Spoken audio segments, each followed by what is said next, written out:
وكده ما تشوفش وكده ما تشوفش. فميه زي دي عشان تلاقيها في السوق اقل واجب 450 400، اقل واجب قول مثلا 250 300 جنيه. لو لقيت فميه 360 انا ما كنتش اعرف، رغم في محلات ممكن ما تكونش تعرف، والمحلات اللي عارفه اكيد بتبيعها بسعر خرافه جدا. انا واحد وما عرفتهاش بامانه الله الا لما سافرت الصين. انا اعرف اللي الفامي كده، ما كنتش اعرف اللي فيه فامي كده وفامي كده.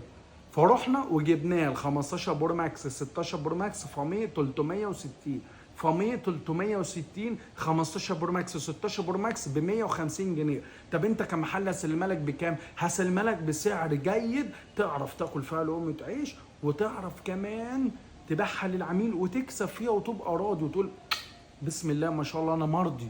الرضا اعظم اي حاجه في الدنيا، هو الرضا. انا يا باشا بفضل الله تعالى مش هاجي عليك، انت دي عشان تشتريها من مستورد في وسط البلد هيحط لك عليها سعر جامد جدا، على باكت ومنديل وزي ما انت ما شايف، وجوده بي جي، وجوده بي جي، وب 150 جنيه احنا ببيعها للعميل. تخيل انت كمحل هتاخدها بكام؟